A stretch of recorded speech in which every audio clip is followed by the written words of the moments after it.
What's up, everybody? It's time for another session of Malt Reviews. I'm Mike. With me always is Narby. What's going on? Today we're going to be doing one of our favorites, and especially a good bang for the buck whiskey, Ardbeg Uigeadail. This is 54.2% ABV, non-chill filtered. I believe this was the 2011 release, and they're going for a nice combination of the deep, smoky charcoal notes that Ardbeg usually does, but nice, fresh, raisiny sherry tones as well. So nice ex-sherry casks. The Ardbeg Uigeadail is a non-age statement whiskey, and as I'm sure most of you know, there's a lot of buzz going around about people complaining about non-age statement whiskeys, rightfully so. We deserve to know what age whiskeys in the bottle. If we're paying all this high money, we're paying several hundred dollars, euros, pounds, whatever we're paying. We're paying a lot of money for this stuff, and they're not giving us an age statement. We need to know.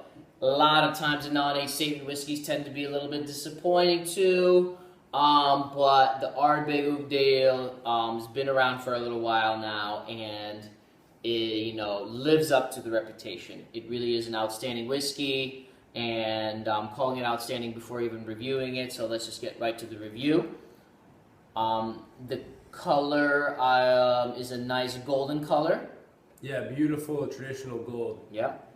And a lot of that is if you get a lot of the old bourbon cask Ardbegs, they're very much lighter. This has that little gold sherry influence that we're talking about, going for that balance. You could tell. I mean, it is a sherried whiskey. You could definitely tell there's some second fill, if not third fill, based on just looking at the color. Yeah. Check out the nose. On the nose.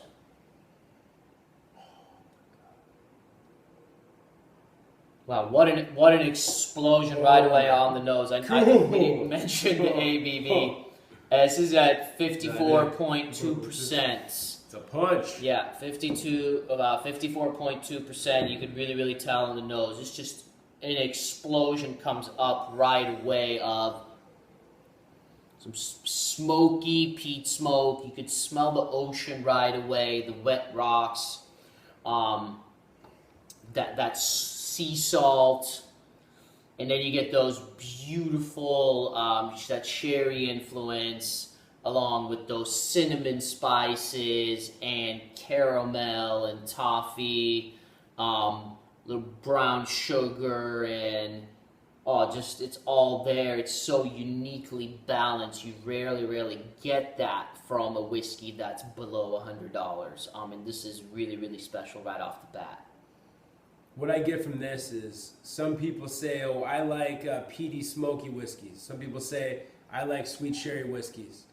This literally gives you the entire spectrum, from as smoky, charcoal, sea spray, maritime, wet rocks as you want to go, all the way to sweet, raisiny, dried fruits, figs, dates, dessert type notes, and everything in between. This, to me, is how every Ardbeg or every Islay smoky peaty whiskey should be, with really high quality aged sherry casks that are mixed in.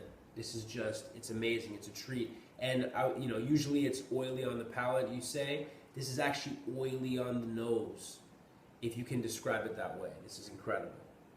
Definitely getting some, like Mike said, rum raisin. It's got that, you could tell that oceanness keeps coming back. It's reminding me of oysters and clams.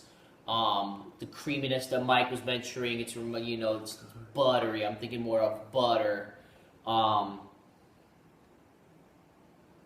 It's endless. It's really unique. It's some dark chocolate in there as well. And it's all there. So it's all about what's happening in your brain when you're smelling it, which flavor that you pick out, like what you had for dinner that night, whatever you're thinking of, it's all there waiting for you to pick it out. And you can go back and forth. It's amazing.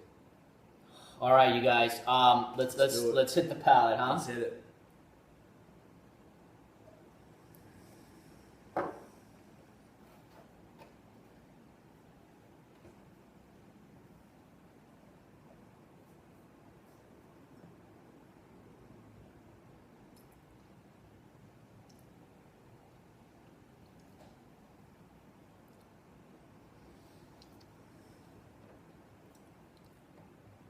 So balanced right off the bat on the palate at 54% ABV coming to your palate.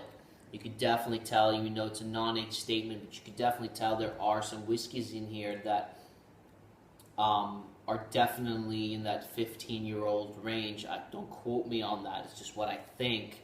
Along with some of those younger whiskeys, you're getting that creamy element on the palate.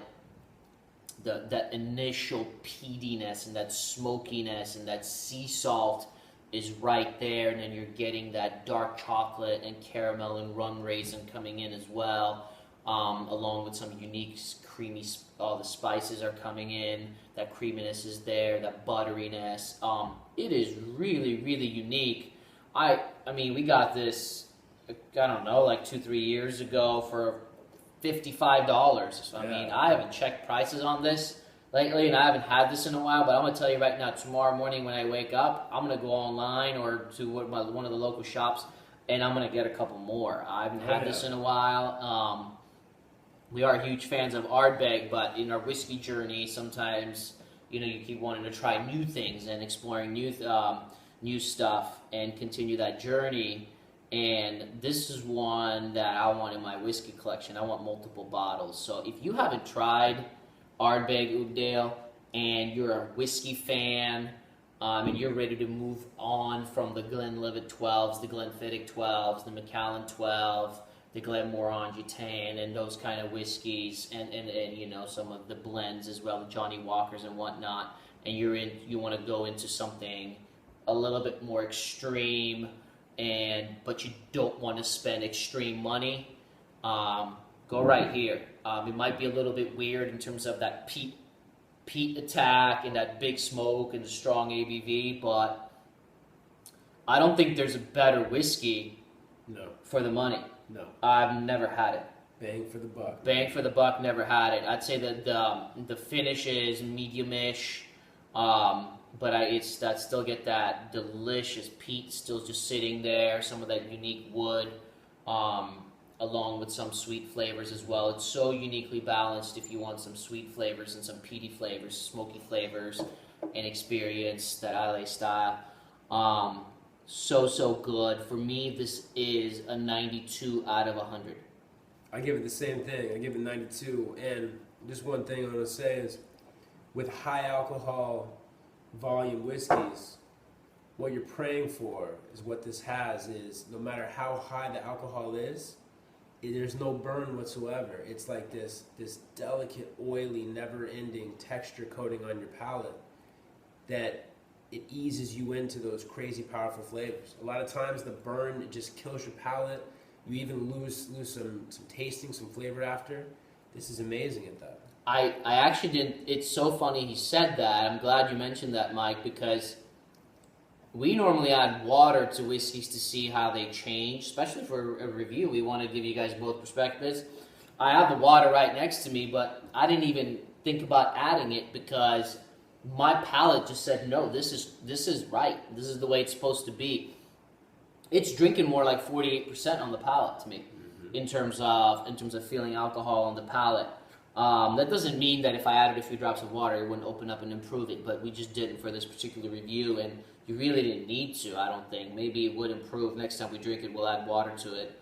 And also, we have quite a bit of air in here. I don't know if you guys can see on the camera, the bottle is down in here, so there's about less than a third of the bottle left. So it's kind of done some breathing within the bottle. But 92 out of 100, that's less than $100. You're just, go get one if you haven't tried this whiskey. And if you have tried it, let us know. Share your opinion, comment below, and let us know what you think of it. Maybe you guys feel differently. Maybe you guys agree. We'll see you guys next week for another malt review, you guys. Take care. See you guys soon.